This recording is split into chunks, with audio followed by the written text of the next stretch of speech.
നമസ്കാരം, ഞാൻ doctor Jaya Parvathi, dental surgeon, Parabrahma super speciality hospital, Oachira. ഇന്ന് പറയാൻ പോകുന്നത് ഗർഭസമയത്തുണ്ടാവുന്ന ദന്തരോഗ പ്രശ്നങ്ങളെ പറ്റിയാണ്. പ്രധാനമായും ഗർഭസമയത്ത് മോണയിൽ നിന്ന് ബ്ലീഡിംഗ് ഉണ്ടാവുന്നതാണ് കൂടുതൽ പേരും പറയുന്ന പ്രശ്നങ്ങൾ. അപ്പോൾ ഇത് തടയാൻ വേണ്ടിയിട്ട് ഇതുണ്ടാവുന്നത് എങ്ങനെയാണെന്ന് വെച്ച് കഴിഞ്ഞാൽ കൂടുതലായിട്ടും ഹോർമോണൽ ചേഞ്ചസ് ഒക്കെ ഉണ്ടായിട്ട് രക്തയോട്ടം കൂടുകയും മോണയിൽ ഒരു ചെറിയ തടിപ്പ് ഫോം ചെയ്യുകയും അത് മോണ ദുർബലമാക്കുകയും ചെയ്യുമ്പോഴാണ് മോണയിൽ നിന്ന് ഈ ബ്ലീഡിങ് ഉണ്ടാവുന്നത്. പിന്നെ അതുപോലെ തന്നെ പ്ലാക്ക് അടിഞ്ഞുകൂടുന്നത് കൂടുകയും മോണയിൽ അത് വീക്ക്നെസ് ഉണ്ടാക്കുകയും ചെയ്യുന്നു. ഇതുപോലെ തന്നെ മറ്റൊരു പ്രശ്നമാണ് മോണയിൽ തടിപ്പുണ്ടായിട്ട് അതിനാണ് പറയുന്നത് പയോജനിക് ഗ്രാനുലോമ. ഗർഭസമയത്ത് ഉണ്ടാകുന്ന മോണയിൽ ഉണ്ടാകുന്ന തടിപ്പിന് പറയുന്നതാണ് പയോജനിക് ഗ്രാനുലോമ. അതും ബ്ലീഡിങ് ഉണ്ടാക്കാനായിട്ട് പ്രശ്നമാക്കുന്നു. ഇത് ഗർഭസമയം കഴിഞ്ഞതിന് ശേഷം തന്നെ മാഞ്ഞു പോകുന്നതാണ്. പക്ഷേ പിന്നീട് റിപ്പീറ്റഡ് ആയിട്ട് വന്നു കഴിഞ്ഞാൽ അതൊരു ഡെന്റൽ കൺസൾട്ടേഷൻ എടുക്കുക, അത് സർജറിയിലൂടെ റിമൂവ് ചെയ്യേണ്ടതാണ്, തുടരെ വന്നു കഴിഞ്ഞാൽ ചെയ്യേണ്ടത്.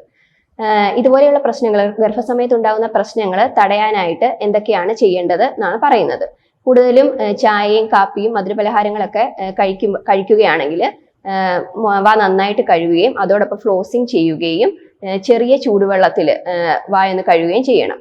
അതുപോലെ തന്നെ ഗർഭസമയത്ത് ഉണ്ടാകുന്ന വൊമിറ്റിങ് കൂടിയിട്ട് ആസിഡിറ്റിയും കാര്യങ്ങളും ഒക്കെ വരുമ്പോൾ ചെറിയ ചൂടുവെള്ളത്തിൽ വാ കഴുകുന്നതും അതുപോലെ ഉപ്പുവെള്ളത്തിൽ വാ കഴുകുന്നതും നന്നായിരിക്കും.